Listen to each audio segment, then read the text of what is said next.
Chapter 12. Eyes. Michael tapped on the desk from his side, grabbing my attention. I lifted one side of my headphones, still reading what was on my screen.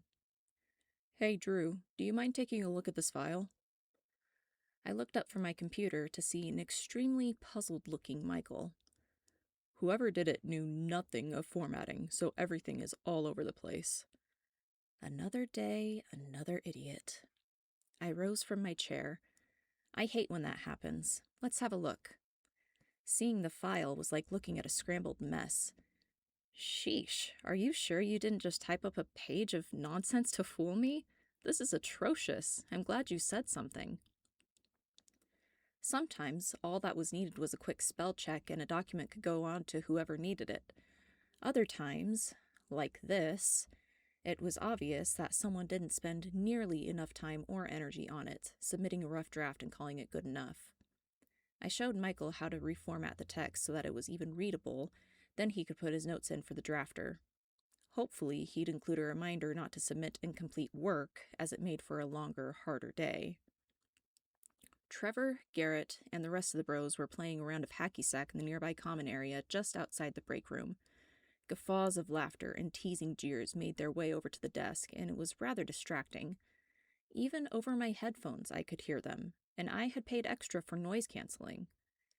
Michael had no headphones, despite my recommendations, saying something about wanting to keep an open and inviting image to others. He, unlike me, did not mind chatting it up with our fellow coworkers from time to time. Faced with their stupidity day after day, I did not have the highest opinion of some of them.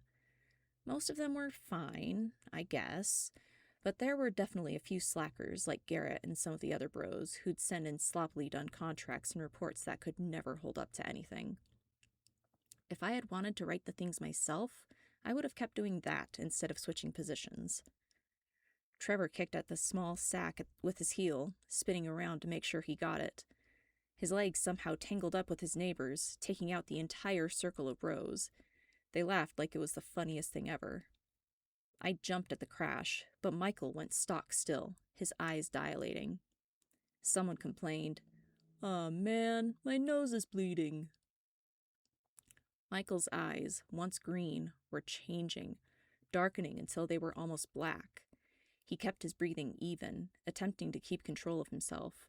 He kept his stare locked on his screen and his gaze intense. "Hey, Mike, you mind tossing that box of tissues?" Garrett's nose was trickling. Michael went even more rigid.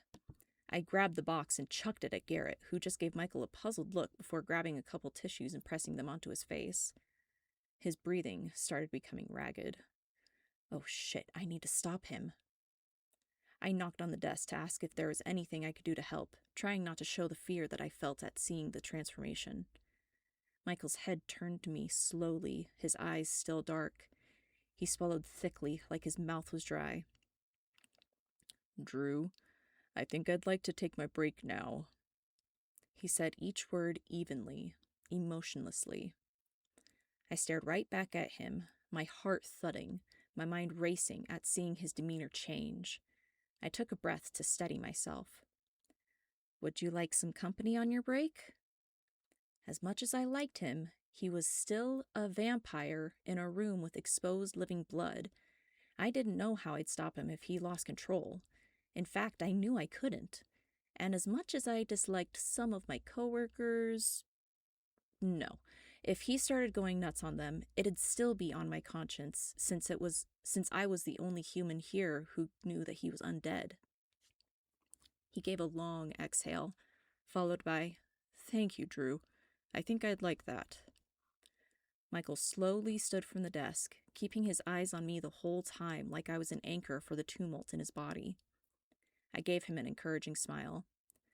"Then let's go." It didn't matter where we went, as long as it was far enough away for Michael's senses to calm back down. We started out of the building, the sun shining brightly on the pavement for once.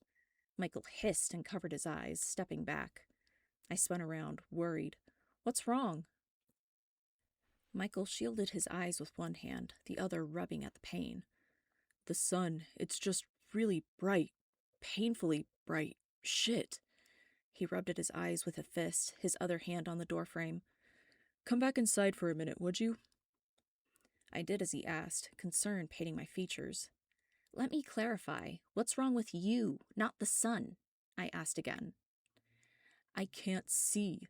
The sun was so bright to my eyes that I think I've been temporarily blinded." He blinked a few times and rubbed at his eyes again, swearing under his breath as tears streamed down. "Damn, that hurts." I recalled some lore that I had read that talked about sunlight being lethal to vampires. I wondered if this was what that meant instead. But that didn't matter right then. I was more concerned whether or not my friend... Anyway, I was more worried about how he'd recover. "How are your eyes now?" I asked after a minute or so. He blinked and I saw his eyes. Evergreen. Normal. "Hey, how are you feeling otherwise?" I emphasized the last word, wondering if the previous situation had been resolved. He blinked at me for a moment, then his eyes cleared in understanding. "Well, I guess pain is a good distraction." He squeezed his eyes shut, tears rolling out. He sniffled and wiped at his eyes again, blinking some more. "Whether it's good or not, I think, is yet to be determined," I chuckled. He breathed a laugh back, inclining his head in acquiescence. "We'll need to ask Anton if he knows anything about this." I nodded. Michael grabbed out his phone and began to type. Michael. "Hey, Anton, is the whole sunlight and vampires thing a myth? Just tried to go outside and nearly went blind." Anton. "Sup. As an albino, the sun has never been my friend, so I'm not exactly sure. If I layer up my SPF a ton and cover up, then I can be out. You've seen my reels, I do stuff outside all the time." Michael. "Okay, guess I'll just need to do more testing." Anton. "Let me know how it goes." Michael. Liked, let me know how it goes. "I want to try again," Michael said as he put his phone away. His eyes still red-rimmed. I stared at him, my mouth agape. "You just went through all that and now you want to try again?"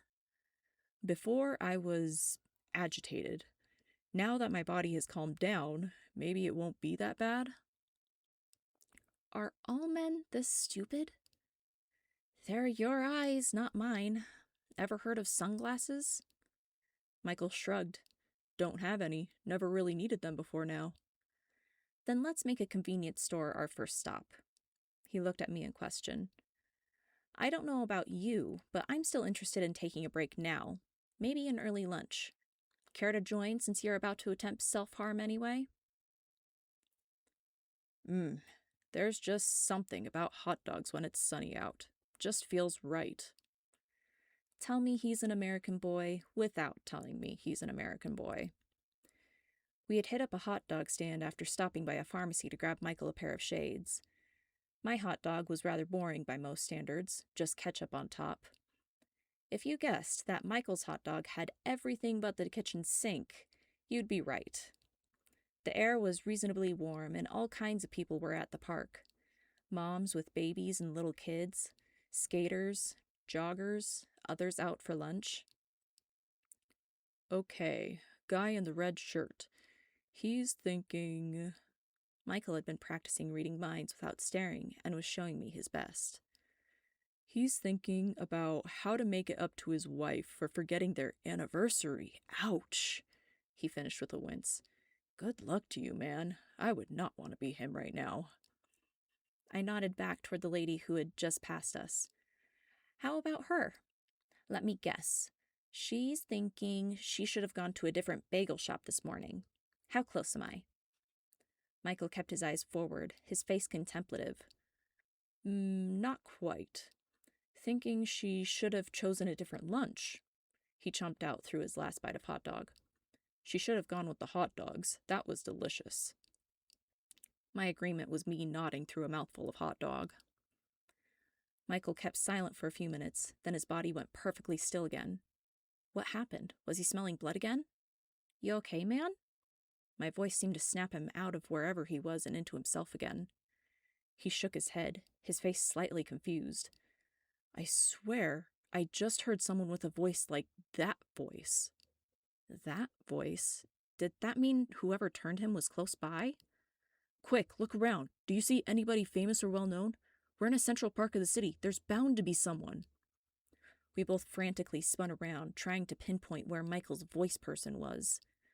Was the voice male or female? I had only just realized now that I had never asked, and it would help in narrowing down whose voice Michael heard. Male. Definitely male. I saw no one I recognized. If Michael really heard the voice of whoever turned him, that meant he wasn't the only vampire at this park. Do you see anybody on your side? He asked. No one famous. Maybe turn around and see if you recognize anyone on my side. He whipped around unnaturally fast, quickly scanning all the faces around us. We probably looked like a couple of fools, but any lead was a lead, and we wanted to track it down. Anybody? He gave a dejected sigh before, no. He looked down at me, our arms nearly touching. He either didn't notice or didn't care, because he continued, Thank you, Drew. What for? We didn't find anybody who matched your voice, if that voice was indeed someone you know. For all we know, we could have just looked him right in the face as he walked by, unrecognized. You know what? I have thought of that. Who knows? Maybe he was one of those men walking past. Maybe he's still here. Maybe... Michael paused, thinking. Then he focused his attention on the middle distance. I knew better than to interrupt by this point. That was the face he made when listening. He let out a breath and shook his head 2 minutes later, the tension releasing from his shoulders. I thought maybe if I tried listening for that specific voice, maybe I could hear it again. But no. Maybe that's something I'll be able to do later on. Or maybe never. It doesn't matter. He rolled his shoulders as if to loosen them, a smile broadening his lips. At my questioning brow, he said, I still got a ton of practice in, I ate a delicious hot dog, and I got some pretty sweet-looking shades.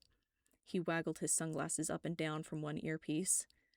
I laughed, then snorted on the inhale. My face and ears instantly blushed as my hands flew to my face, but I could not contain my laughter after that. Neither could Michael. When we finally caught our breath and wiped the tears from our eyes, Michael suggested, Want to text Anton? Let him know I'm not dead? Sure, I laughed again. Let's take a selfie. He put his arm around my shoulder, then immediately backed off. What's wrong? I asked him. It's just, I've noticed that you don't like it when people touch you. I'm sorry. How would you like to take the selfie? I was taken aback. No one ever noticed without me expressly telling them to not touch me, usually after they've gone and done it. But not only did he back off, he apologized? My heart thudded in my chest at that alone. Okay, whoever ended up with him would be a very lucky person. How else would you take a selfie? I asked him. He thought for a moment, then kneeled down. Stand a little behind me so we're both in the frame. I did as directed, then gave him bunny ears with my first 2 fingers. He huffed in appreciation before snapping the photo, him and his sunglasses in the foreground with me goofing off behind him. He sent it with the caption, The sun hasn't killed me yet. Anton sent a dancing Snoopy gif by the time we arrived back at the office. Michael went still as he entered the building. I looked at him, wondering what to do. He rolled his shoulders, unclenched his hands, and continued on. Sunlight, hot dogs, and a voice. A totally normal day.